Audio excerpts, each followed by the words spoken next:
नमस्कार बच्चों, कैसे हैं आप लोग। बच्चों, हम लोग पेड़ों के संग बढ़ना सीखो चैप्टर कंप्लीट कर रहे थे।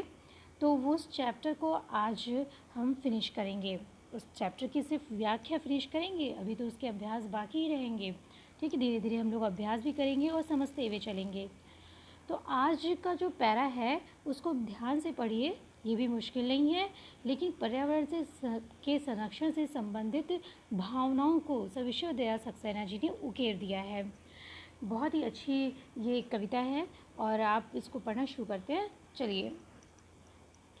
एक एक पत्ती पर हम सब के सपने सोते हैं, शाखें कटने पर वे भोले शिशुओं सा रोते हैं। पेड़ों के संग बढ़ना सीखो, पेड़ों के संग हिलना, पेड़ों के संग संग इतराना, पेड़ों के संग हिलना। इसके पहले वाली जो पंक्ति थी बच्चों, वो क्या थी कि हो सकता है कहीं शांत चौपाई घूम रहे हों, हो सकता है कहीं सहन में पक्षी झूम रहे हों, तो विनती है यही कभी मत उस दुनिया को खोना, पेड़ों को मत कटने देना, मत चिड़ियों को रोना। तो इसी के आगे वाली ये पंक्ति है, उसमें था ना कि पशु पक्षी घूम रहे हों, शांत रूप से किसी आंगन में पक्षियाँ झूम रही हों, चहचहा रही हों और सघनता के साथ जा रही हों। हाँ, और तो ये कवि ने प्रार्थना की थी कि ऐसा दृश्य, मनोरम दृश्य को खोना मत, उसका आनंद लेना। हाँ, और न ही उनकी दुनिया को उजड़ने मत देना। उनकी दुनिया तब नहीं उजड़ेगी जब आप पेड़ नहीं काटोगे, और जब पेड़ नहीं काटोगे तो चिड़ियों को मत रोना, रोना था ना, मत चिड़ियों को रोना। अब उसकी वाली जो आगे वाली जो पंक्ति है, ये पंक्ति उसी चिड़ियों और यानी पक्षियों पर आधारित है और प्रकृति की भावनाओं को उकेर दिया गया है। तो क्या कह रहे हैं, देखिए ध्यान से देखिए। एक एक पत्ती पर हम सबके सपने सोते हैं, शाखें कटने पर वे भोले शिशुओं सा रोते हैं। कौन शिशुओं सा रोता है? शिशुओं से रोते हैं वो पक्षियाँ, वो पेड़, और पेड़ की वो शाखा, टहनी, हाँ पत्तियाँ, ये सब क्या है? ये शिशुओं का शिशु नहीं, पक्षियों का घर है। और ये पक्षियों का जब घर है तो वहाँ पे वो सोते हैं, उठते हैं, बैठते हैं अपने और साथियों के साथ रहते हैं। और जब वही कट जाएगा, वही शाखा कट जाएगी, तो शाखा कटने पर, और जब वही शाखा कट जाएगी तो वो भोली शिशुओं की भांति, जैसे शिशु रोने लगते हैं उनका सामान छिन जाने पर, वैसे ही वो शिशुओं के भांति रोने लगते हैं और हम मनुष्यों को वो दृश्य दिखाई नहीं देता, हम उसको महसूस नहीं करते।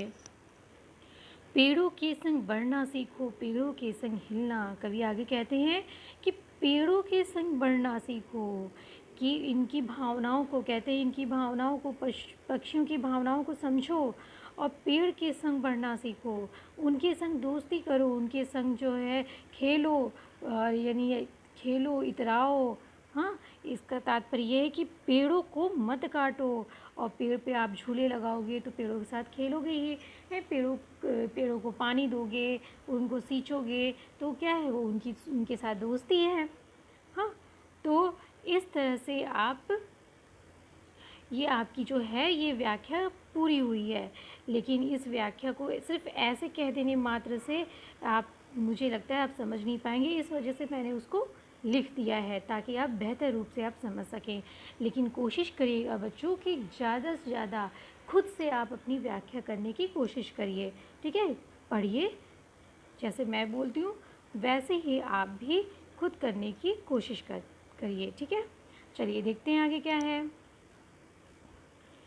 एक एक पत्ती, जब आपको ये पंक्ति लिखने के लिए आएगी तब आप क्या करेंगे, आप ऐसे ही करेंगे।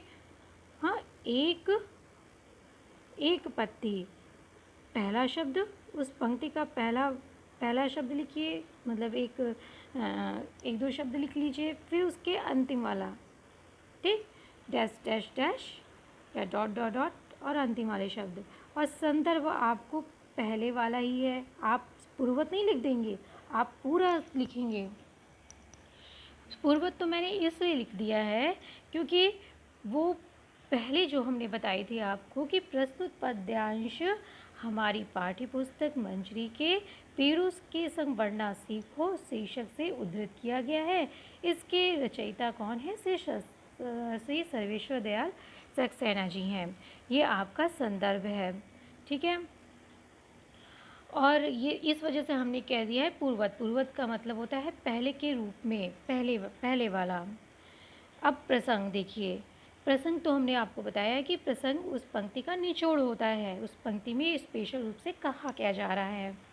तो इस प्रसंग में प्रस्तुत पंक्ति में कवि ने प्रकृति में भी भावनाएं होती हैं। प्रकृति में क्या होती है? भावनाएं होती हैं। पेड़ पौधे, झरना, तालाब, ये सब क्या है? ये हमारी प्रकृति तो है, जो प्राकृतिक रूप से उत्पन्न हुए, जिन्हें मनुष्यों ने नहीं बनाया है, वो सब क्या है? प्रकृति है। तो ये प्रकृति के पास भी क्या होती हैं? भावनाएं होती हैं। इस बारे में चर्चा की है। और पशु पक्षियों की भी क्या होती है? पशु पक्षी भी इस प्रकृति से जुड़े होते हैं। तो क्या है? वो भी इसका हिस्सा हैं। तो यहाँ पे भावनाएं की बात की गई है, ठीक है। अब चलते हैं व्याख्या पर। इस पंक्ति के माध्यम से, अब आपकी कहाँ से शुरू होगी?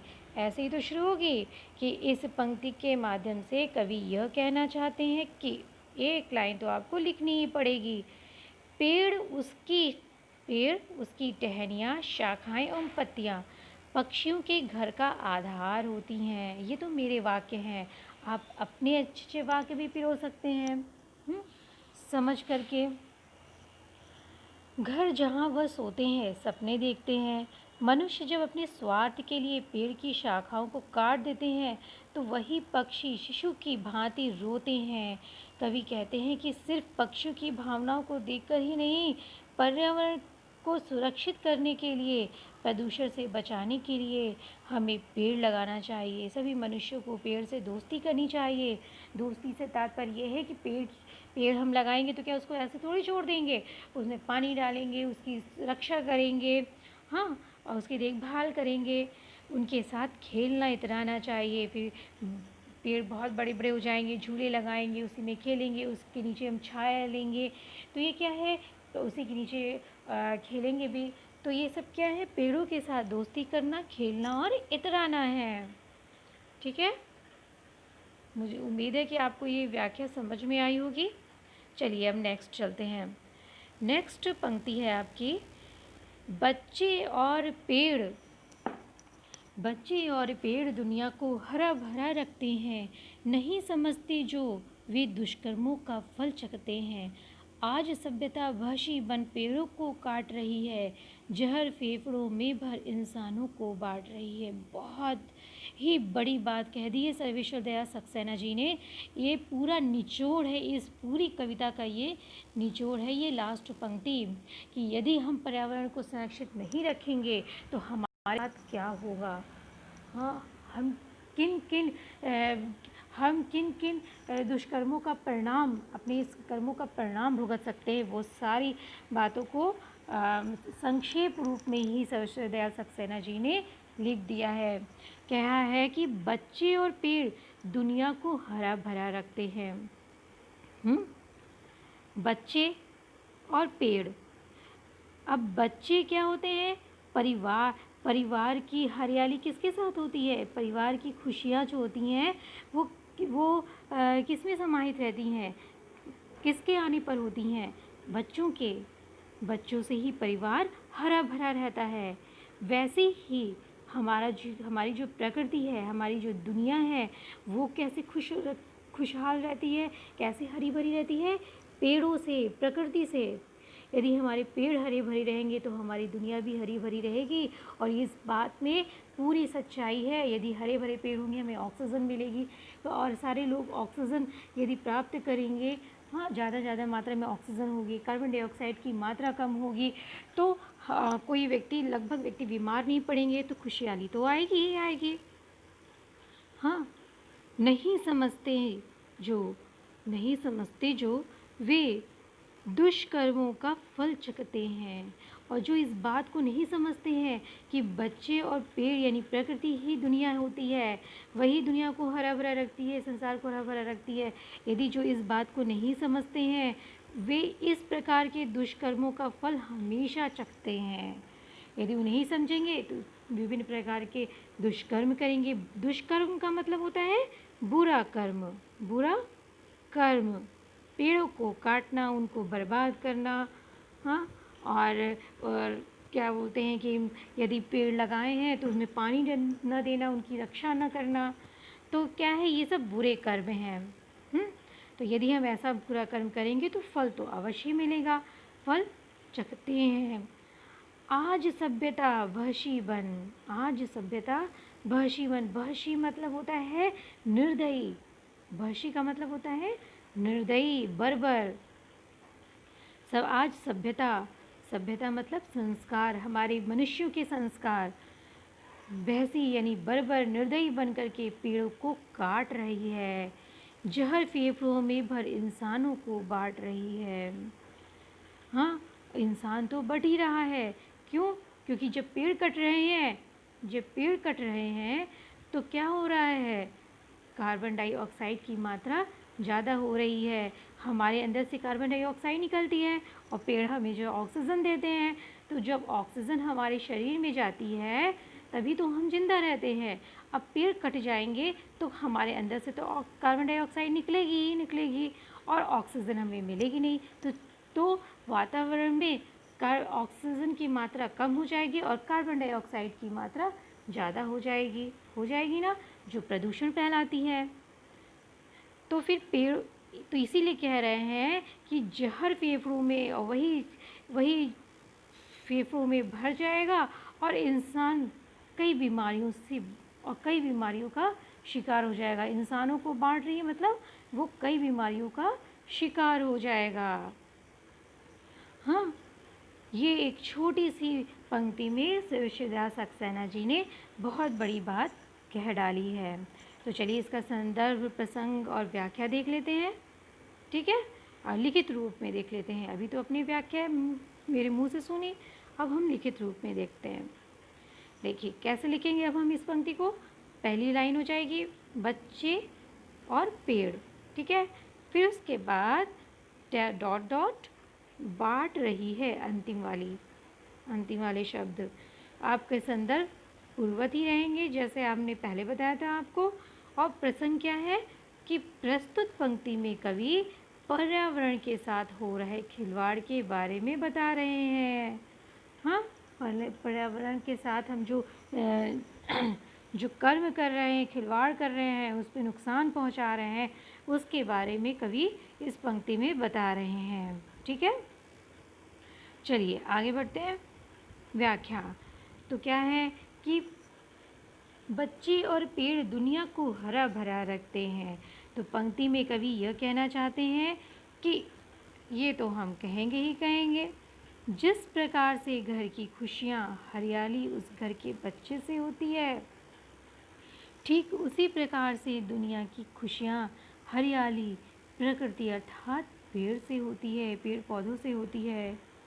जो भी मनुष्य इस बात को नहीं जानता वह अपने स्वार्थ के वशीभूत होकर के पेड़ों को काटता है और प्रकृति को नष्ट करता है। निसंदेह इस दुष्कर्म का फल उन्हें बीमारियों के रूप में अवश्य मिलता है, ठीक है। वर्तमान समय में अब ये क्या कह रहे हैं, आज सभ्यता वहशी बन पेड़ों को काट रही है। तो आज यानी वर्तमान समय में मनुष्य असभ्य या निर्दयी बनकर के पेड़ों को काट रहा है, जिसका परिणाम भी वह स्वयं भुगत रहा है। पेड़ कटने से ऑक्सीजन की कमी हो रही है, अभी हमने बताया ना आपको, और कार्बन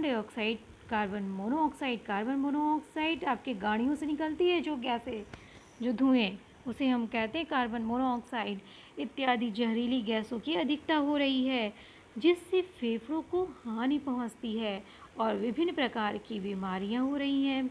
कवि के कहने का तात्पर्य यही है कि पेड़ कटने मत दो। यही तो कहना चाह रहे हैं कवि कि पेड़ कटने मत दो और इस बर्बरता को रोको, पर्यावरण को संरक्षित रखो। ठीक है। उम्मीद करते हैं बच्चों ये व्याख्या भी आपको समझ में आई होगी, और आप लोग इसको यदि एक बार में ना समझ में आए तो आप इसको बार बार देखिए। 1 से 2 बार जब आप देखेंगे तो निसंदेह आपको ये कविता और इसकी व्याख्या और इसको लिखने का तरीका आपको ज़रूर समझ में आएगा। तो यदि वीडियो आपको अच्छा लगा हो तो प्लीज़ इसे लाइक करिए और सब्सक्राइब करिए और अपने दोस्तों को शेयर करिए, ठीक है। तो और एक बहुत ही महत्वपूर्ण बात कि हंसते रहिए और मुस्कुराते रहिए।